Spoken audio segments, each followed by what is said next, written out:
and welcome to the first in our Insider series, where we're going to be speaking with our customers and partners and finding out a bit about their business and also learning a bit more about Valenta's business while we do that. My name is Richard Nohe. I'm Managing Director at Valenta, and I'm pleased to be joined by Mike Meilinger, who runs his own firm, and he has been a customer for a few years of Valenta. And welcome, Mike. It's really nice to have you here for a conversation. Thanks for having me here. Appreciate it. And so why don't we start off by tell us a bit about yourself and also a bit about the firm that you established and have been growing. Yes, sir. So about myself, I'm a CPA in Greenville, South Carolina. I've been in public practice now for, I'm 25 years. I started my first firm probably in 1997, so that might even be longer. Well, sold that firm in 2005, and then I started because I had a non-compete and everything. For 5 years, I just did litigation work, and then as that non-compete ended, we started doing. We entered back into the market. But the big difference with our business and then most CPA firms is that we just work with businesses. And so currently, we have three main branches of services. We do a litigation and valuation work. That's still a part of our business. As the other parts have grown, that's sort of stayed steady, but it's become a smaller part of our business. However, it does lend itself really well to some of the offshoring that we do. The second thing, preparation tax planning is a big part of our business. And then the most labor intensive thing we do is we do bookkeeping and outsourced accounting and virtual CFO services. So excellent. And how long have you been using outsourcing and nearshoring capabilities? Probably at least 3 years, I would say, 3.5 years. We've been doing a lot of work, What motivated you to start doing that?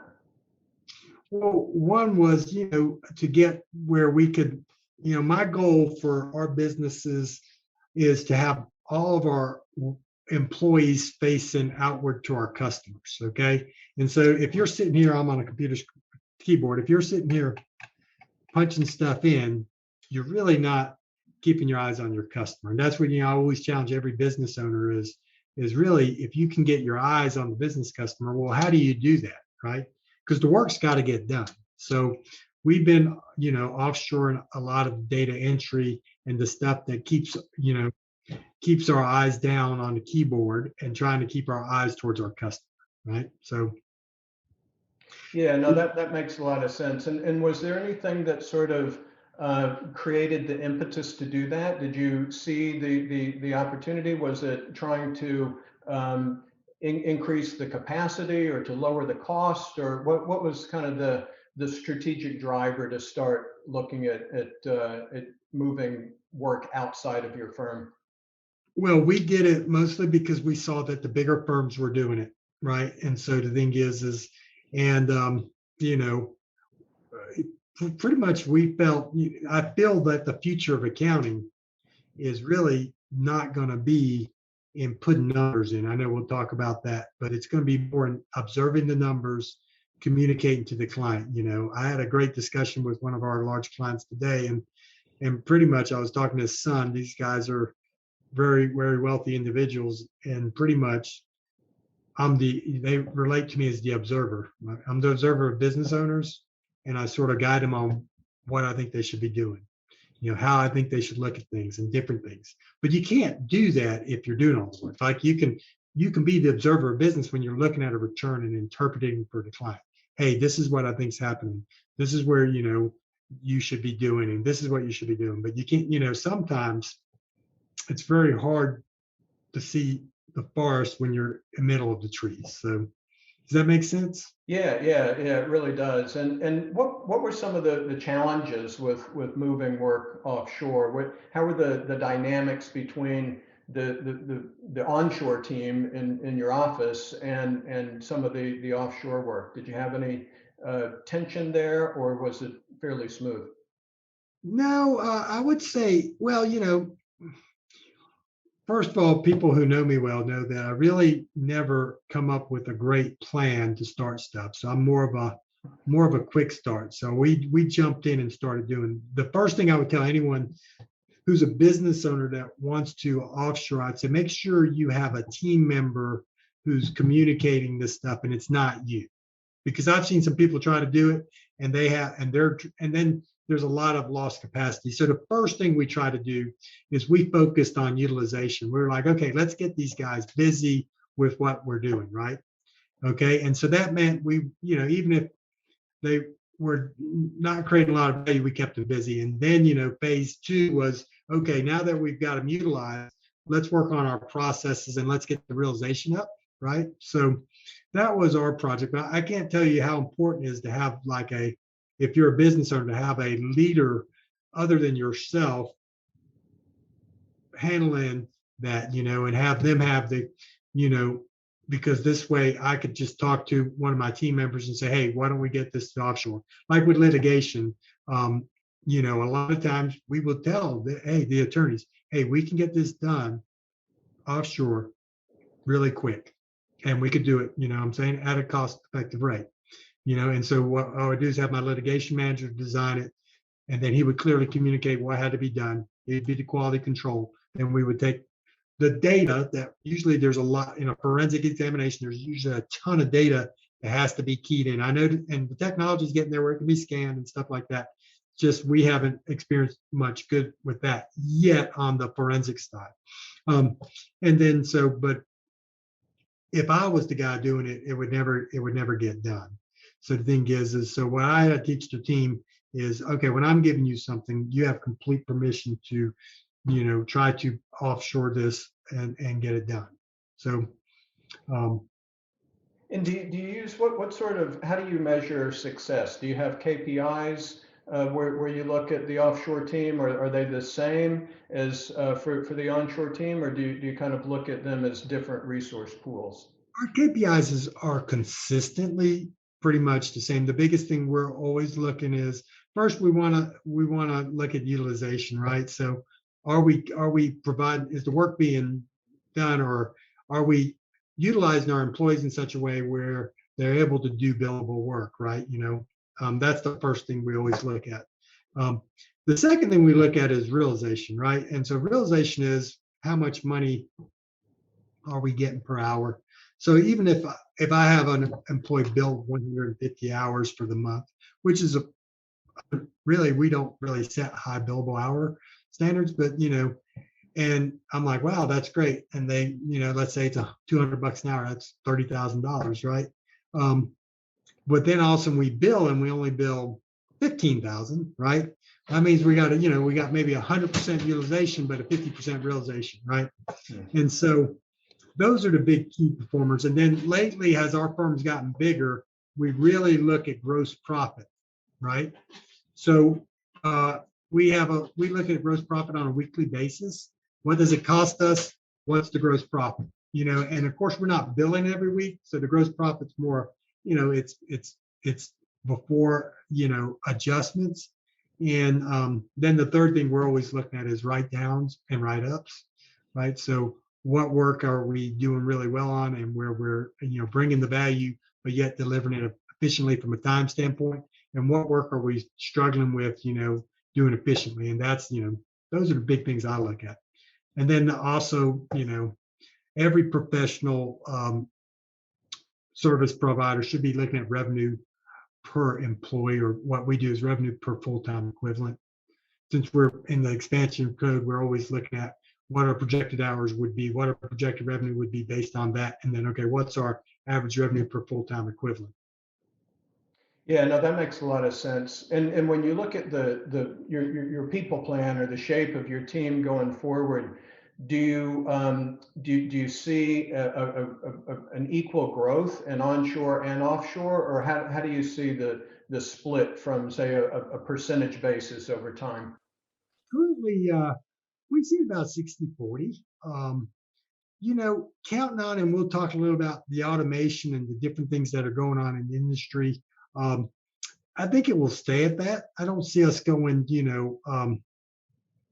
because some of the things we're finding, like uh, the tax preparation software now is doing more and more automated and computerized entries that requires less time. The bookkeeping, there's a lot of things that are starting to automate and different things. So we're seeing about a 60/40 split, and that's where we think it would be. A lot of times we'll pair you know an outsourced offshore team member with uh, a US based person, and go from there. And so, but Yeah, I guess that's really helpful also when you think about the workflow, right? You're able to have the local person do some work and then sort of hand it off, and it can follow the sun and get done so that when they show up the next morning, it's a step ahead rather than, and then they just coordinate between those time zones. right.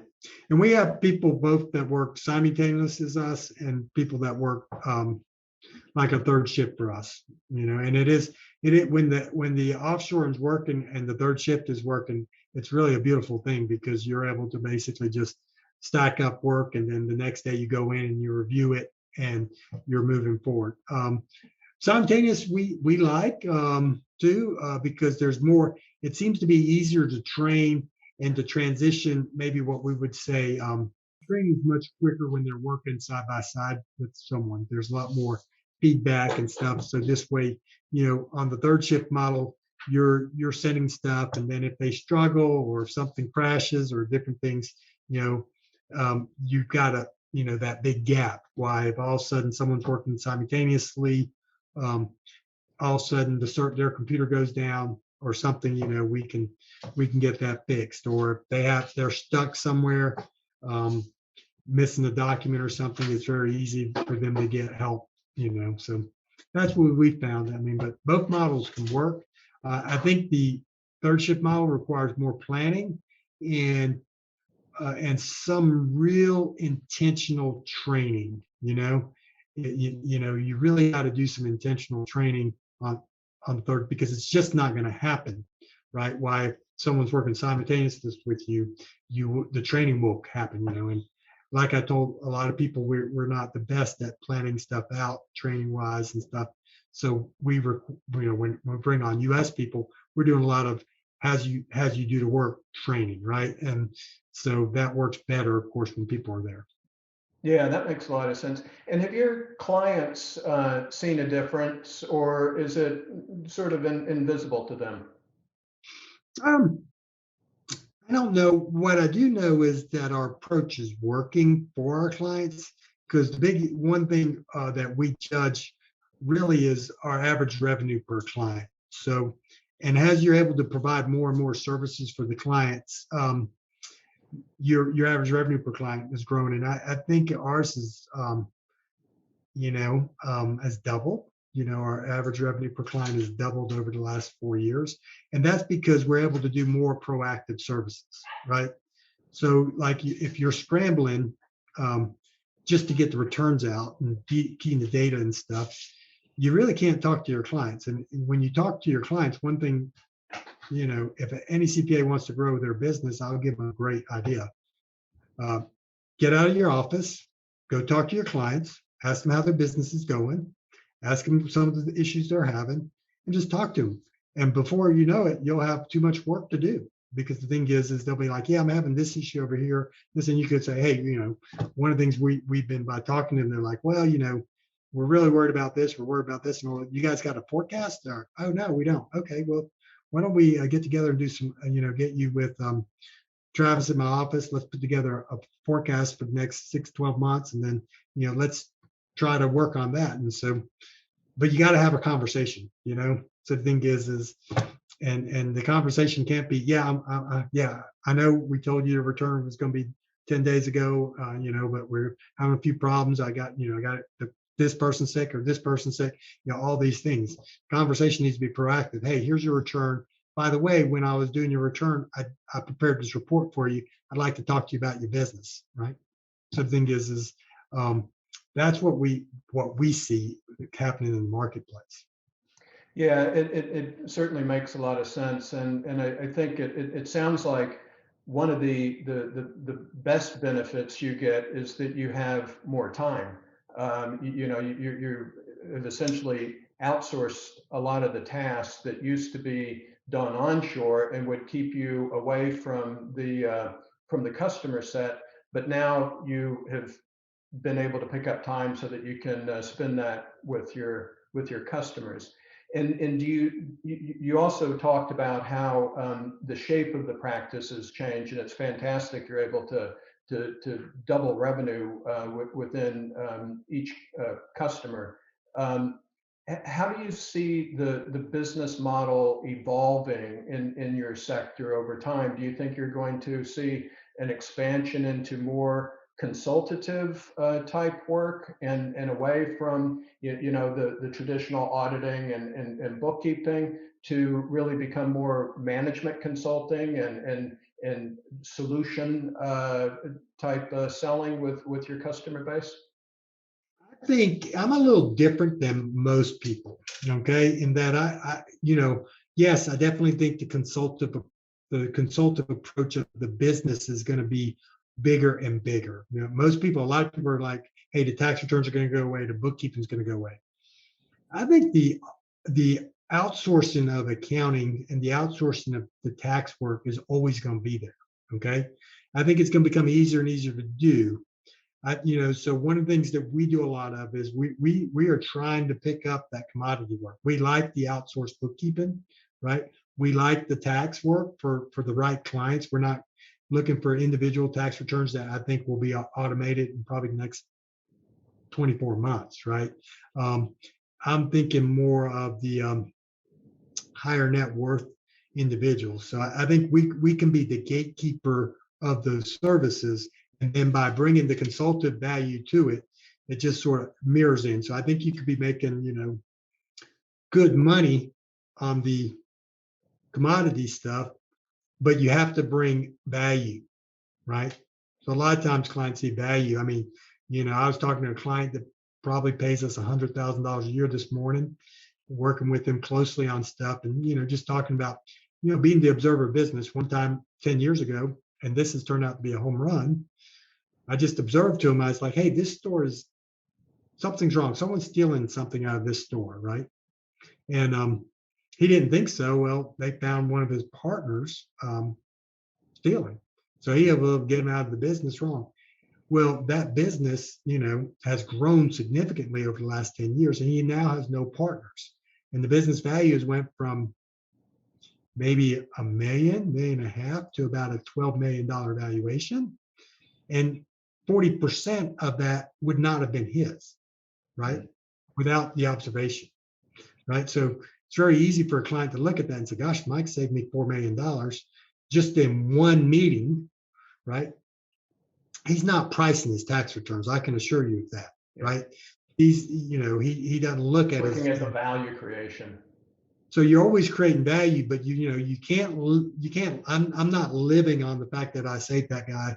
I'm always trying, meeting with him, talking about his business, coaching him and doing different things, which he's paying us to do, but always, we're just taking care of it. And his work over the last 10 years has become much easier. We've got systems, and he's a very complicated individual, but we can do it very, very efficiently, make very good gross profit on it. At the same time, he brings us customers and stuff too. So it's a, it's a trade of value. We always want to be where we're giving more value than we cost, right? So the thing is, and that's not always easy. So sometimes we talk to clients and say, hey, we're can't bring any value here, and I just don't want to be an expensive CPA, because it's bad for me, it's bad for you, and then eventually it could lead to bad PR for me, right? Because you say, oh, Meilinger just charged me a lot of money, really didn't do anything. Yeah, one of the things we look at Valenta is the end-to-end process, and then we break those processes into tasks. and assign the best tool to perform the task. Sometimes that's somebody in the office locally, sometimes it's somebody offshore, and sometimes it's a technology or an automation bot. You mentioned that you kind of saw some potential over the next 24 months in that more the technology side. How do you see that shifting the practice? And do you agree with kind of that looking at the end-to-end process and trying to pick the best tool to perform whatever the task may be? I definitely agree with that. And I love, I know he's not on the webinar, but I love JS's approach to systematically looking at the processes and figuring it out. He's got a great mind on that. Yeah, I agree. I think, you know, I do believe, I think, we are going to be able to grow significantly without adding labor because of automation. I do believe there might be some, pricing issues and different things that go, there's going to be, pricing's probably might go down, you know, uh, to get the new work. You're going to have to bring a lot of value, and you will have to couple, I think, the value. Like, for example, the tax return, you're going to have to couple tax planning, right? No one's going to pay you premium pricing for a tax return if you're not helping them save taxes, if you're not helping them plan their taxes. The same thing with bookkeeping. Hey, no one's going to pay you premium price on bookkeeping unless you're doing some projections, unless you're doing some dashboard, unless you're helping them understand the numbers and move the business forward.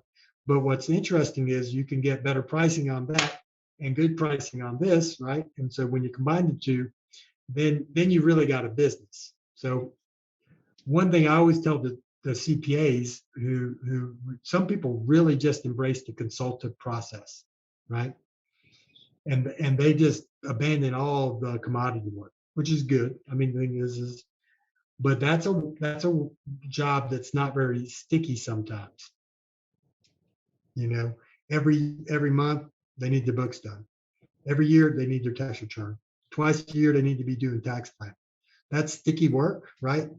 And so the thing is also, sometimes on consulting, right? We have clients that pay us $6, $7, $8,000 a month for consulting engagements. But those are usually, 2 to 3 years. They usually have a 2 or 3 year lifespan, right? And those run out too. So I think if you combine the two, that basically that one, it makes the consultative work longer term and more of a long-term advisor approach. And then that I do believe that as automation comes in, that the gross profits, at least for a short-term period, are going to be much higher. Like when you take a client that's paying you $9,000 a month for bookkeeping, for multiple companies, and all of a sudden you get the bank recs automated, you get the AP entry automated, and now you've eliminated maybe 30 to 40 hours of labor from that. You're going to get the pricing, and if you're bringing the value, the client's not going to, ask for price. Now, eventually, the pricing will go down. That's just the way it works. Yeah, no, I agree with that. I think, consulting tends to be somewhat lumpy in terms of revenue, but what it does is it helps you create a roadmap, and then that roadmap can be looked at over time to say, well, this is how we're going to continue to deliver value each month, depending on what toolkit you have. And you also Right. have things coming along, such as automation as a service, where you engage a company like Valenta, and you eliminate the need to continuously be looking at that roadmap and looking at what's the technology that's coming down the pipeline, because that's something that's in our wheelhouse, and we can essentially manage that and just continue to create the value going forward. Yeah, Um, I'm hoping that you and JS will have me on in 7 or 8 months from now, so I can talk about the bot that your guys are building for us. yeah, well, you hopefully will be a very happy customer then as well. Any advice on that you would have to others that are looking at outsourcing or automation? I think we got to embrace it. I just think it's the way of the future. I don't hide the outsourcing from our clients. I don't. In fact, we're working on getting on, we have one of our offshore team members reach out to clients, or two of them reach out to clients, call clients on different things. We're out offshoring some of the administrative stuff and different things like that. It's just, it's the future, right? I mean, the thing and you know, um, clients accept that. I mean, the thing is, we're big on security. We have great computer security. We're big on all the things necessary that you have to be, right? Um, at the same time, um, some of the offshore work will go away over the next 3 to 4 years, right? And so the thing is, you know, and our plan is to grow and keep our, because we feel we have a lot of intellectual capital combined in our offshore team from the training and from what we've done, where we can send them stuff and get it done efficiently. So we don't, just like your US team members, you don't want to let those guys go. But the thing is, it's much easier to pay for an offshore team member, right? Um, because you can get really good staff for $2,000 a month, right? So Yeah, you know, absolutely. And that's where, the shift in automation is coming, because, outsourcing is clearly is labor arbitrage, right? And with technology, it's just another sort of arbitrage, but it's with whatever that task is. And if a bot can do it better than a person, then that simply frees up that person to do other things that really require human involvement, and are frankly probably things that the person would rather not be doing anyway, very repetitive, routine work. hmm. Yes, sir. I agree. And so, what if we take a step back a bit? What about outside of just outsourcing? Any entrepreneurial wisdom that you could impart? You've been across a lot of different businesses. You have a really good view into the finance sector. You've talked a bit already, but any just overarching advice that you would give to entrepreneurs? Well, the biggest thing that if I talk to entrepreneurs in my mastermind group, there's probably three things we focus on for an entrepreneur. First is, the most important thing is your mindset, right? And you got to really, you know, focus on that. So I'm one of these people. I don't watch the news. Really don't know what's happening. I find out about stuff 4 or 5 days late, because I understand that, I want to stay focused on what I can control, right? And the best thing I can control is my mindset, right? And the belief systems that support, okay, that's the first thing. The second thing, as an entrepreneur, that I think people should always focus on, and CPAs, and trust me, we're the worst, right? So the thing is delegation, right? You know, I heard from Dan Sullivan one time, and I say this to all people: if you don't have an executive assistant, you are one, right? If you don't have an administrative assistant, you are one, period. So the thing is what are things that you can be doing that you can delegate to someone else, right? You know, to take Richardson is, you first, anytime you look at something, the first thing you want to do is, can you delete it, right? Hey, does this thing create any value? Why am I doing this, right? If it's something that's important, then you want to optimize it. That's what Jay Ash and Richard go. I really suck at optimization, but I'm relying on you guys, and my team members, but optimize it. That means let's make it as efficient as possible.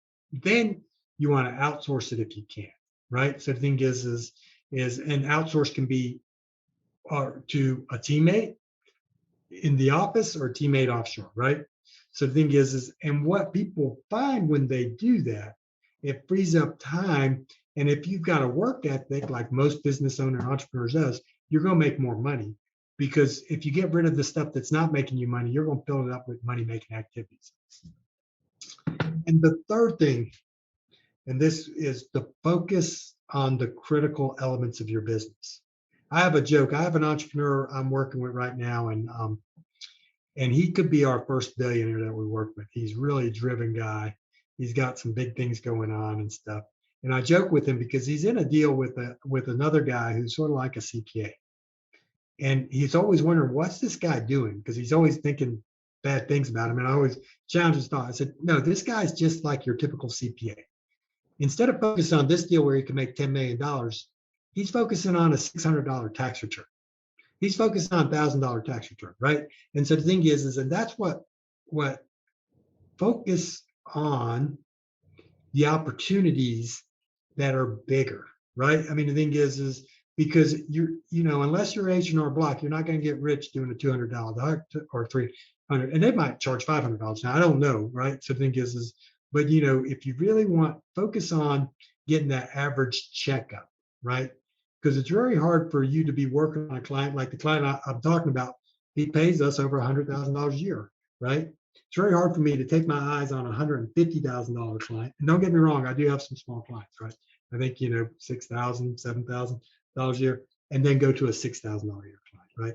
But it's really hard for you to go from a business owner to an individual tax return. So that's the three things I usually, mindset is the most important. If you don't have a good mindset, I mean, to me, it doesn't matter if you're successful, right? Because you're not enjoying it. And then second thing Yeah. is, No, that's excellent. Yeah, I mean, the mindset, focus on things that are going to move the dial, and delegate. That makes perfect sense. So we're wrapping up now. How can people get in touch with you? What's the best way to reach out? they can reach me at mike@meilinger.us, Mike, Mike at Meilinger, Meilinger.us. Or send me an email. That's usually the best way. My emails are checked by someone else. I am a big believer in delegation, and if you need some time, she'll set up an appointment for us to talk or go over things. So. Well, that's excellent. Well, Mike, I really do appreciate you taking the time. It's fantastic to have you as the inaugural kickoff interview for the Insider Series. And we appreciate your business and look forward to engaging in some automation in the near term. So enjoy Yeah, the weekend, and thanks. thank you.